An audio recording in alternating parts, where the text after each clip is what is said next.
There's a really good indicator or clue for predicting heart attacks, okay? And it's just looking at your earlobe. Yeah, a little crease in the bottom of your earlobe, starting from where the hole is, coming out 45 degrees, as you see in this image right here. Go to the mirror right now, take a look to see if you have this, pause the video, come back. I'm going to tell you exactly what this is all about and what to do if you have it. All right, you're back. Okay, what is going on with this earlobe and what do you mean a crease on the ear? What happens when you have coronary artery disease, or another name for that is cardiovascular disease, is you lose blood flow, usually through an artery, to the heart muscle. And this affects your entire body circulation. You start losing collateral circulation. What is collateral circulation?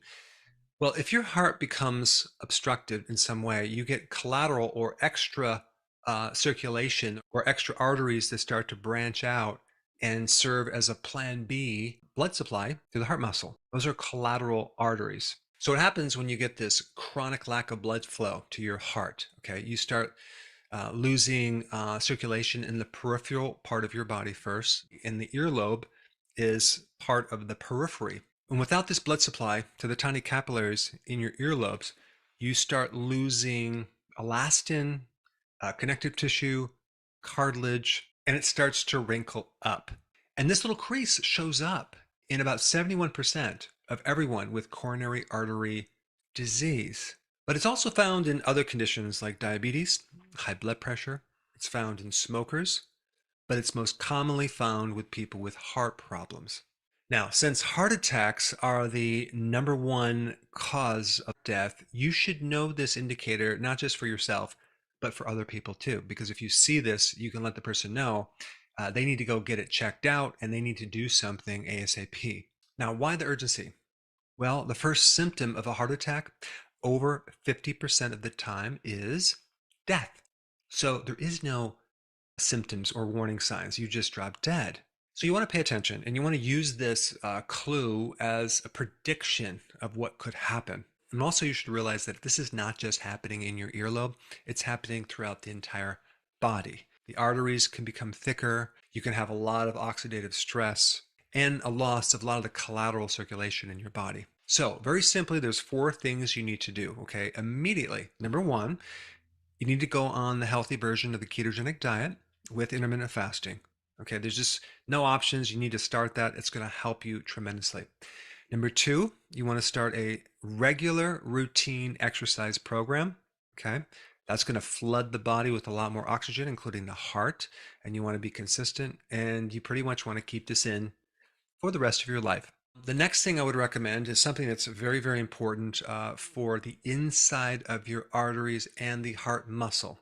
And it's a type of vitamin E called tocotrienols. Tocotrienols is like 50 times stronger than tocopherols. Okay.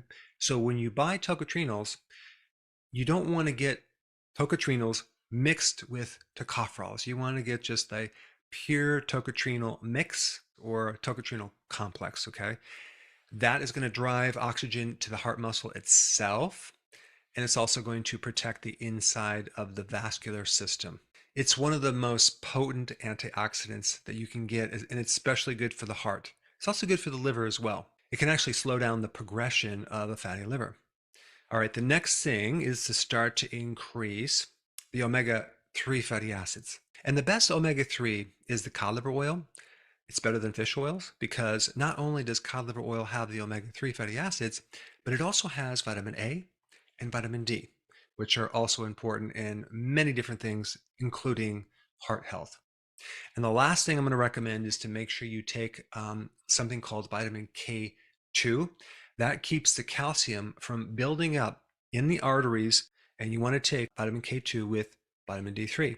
So I just wanted to create this quick video to give you something really simple to use as a predictor. Now, if you have not seen my recent video that I just released on the worst food for the cardiovascular system, and by the way, it's not sugar, okay? There's something else. If you haven't seen that video, I put it up right here. Check it out.